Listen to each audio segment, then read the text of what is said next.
আমরা সবাই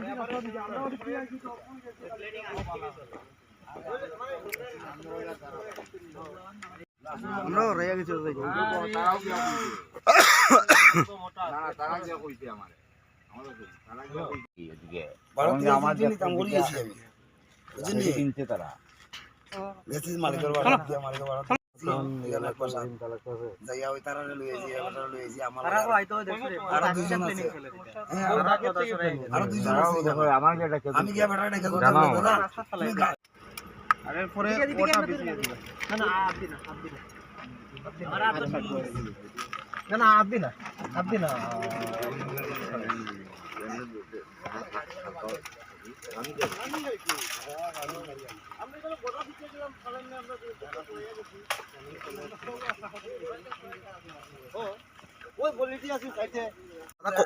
কতক্ষণ আগে থেকে দেখছেন গোদা ফালাই? ও মোটামুটি ওই বিধান ভাই কতক্ষণ, আধা ঘন্টা 10 মিনিট।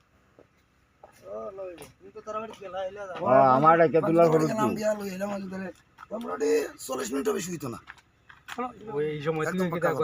তোমরা এদিকে যাও না? এদিকে যাই আমি। নাম্বার আছে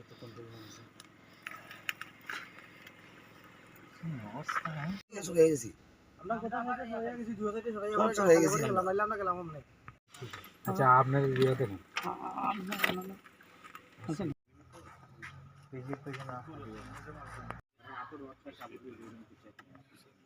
এটা হচ্ছে বাড়তে সাবুলো বলবো লাইটের বাড়ি এরকম হতো না। না দাদা টাইমটা কত আছে? টাইমটা কত আছে?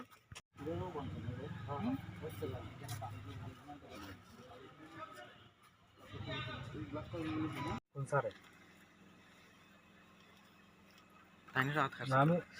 আমি অক্ষণ খালি কন্ট্রোল রুমে জানাইছি। আমরা যখন নামছি বাক্সে 500 ওটা আরো 2-3 জন আছে, দুজন আইছো আছে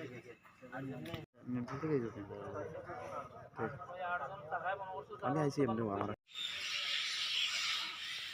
গাড়িটা গাড়ি তুলছে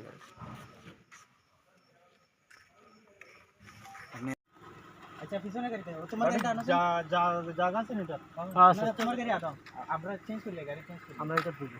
ঠিক আছে, তো আজকে স্ক্রুটিনির পর আমি বেরিয়ে আমার আনন্দবাজার এলাকাতে গিয়েছি, আমি শ্রীপুর হাফলংয়েও গিয়েছি, আনন্দবাজারে সন্ধ্যার পর আমি গিয়েছি এবং সেখান থেকে আমি বালিদুম গিয়েছি। বালিদুম গিয়ে সেখানে কিছু আমার পরিচিত আছে, ওনাদেরকে আমি ডোর টু ডোর করেছি। পরে আমি এসে আনন্দবাজার থেকে যখন আমি আসার সময় আমি সবসময় যে রাস্তাটা করে আসি রাজাপুরের ভিতরে পূর্ব হাফলংয়ের যে রাস্তাটা, এদিকে আমি সবসময় আসি। আমি গোশালা, আপনারা জানেন এখানে আছে গোশালা থেকে আসার রাস্তা। হঠাৎ করে আমরা পূর্ব হাফলং স্কুলের 500 মিটার আগে হঠাৎ করে আমরা দেখি যে রাস্তাতে কয়েকটা কাঠের টুকরো রাখা আছে, গাছের টুকরো। তো দেখে আমার ড্রাইভার যে ছিল বা আমার দেহরক্ষী যিনি ছিলেন কনস্টেবল সুদীপ নাথ, ঠিক আছে, তো ওনারা ভাবছেন যে আমরা নেমে সেটা সরাবো। মানে ভাবতে ভাবতে হঠাৎ সামনে থেকে একজন লোক আসলো, এসে প্রথমে আমার গ্লাসে মারলো। সম্ভবত রড বা লোহা জাতীয় কিছু একটা ছিল, কেননা খুব জোরে মেরেছে। মারার পর গ্লাস একদম চুন চুন হয়ে ভেঙে গেছে। তারপর একবার আমার সাইডের গ্লাসে মারলো, মারার পর আবার এরকম মারলো আমাকে মারার জন্য। তো সঙ্গে সঙ্গে আমি পেছনে এরকম করে সিটটা আমি পেছনে করলাম, তো আমার গায়ে লাগেনি, কিন্তু গ্লাসটা যে ভেঙেছে একদম টুকরো হয়ে এখানে একটা কাজ ঢুকেছে।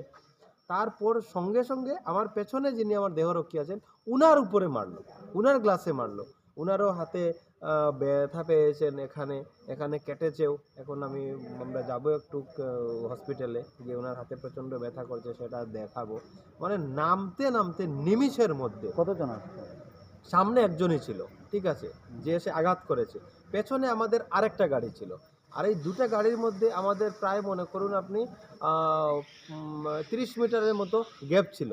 তো গ্যাপ থাকার কারণে ওরা নেমে আবার উঠে গেছে। পেছনের গাড়িতে যারা ছিল সেরা দেখেছে, এরা কিন্তু অ্যাটাক করেনি। পেছনের গাড়ির আলো থাকাতে এরা সঙ্গে সঙ্গে আবার উঠে পালিয়ে গেছে। আপনার যে অ্যাটাক করেছিল কতজন লোক আছে?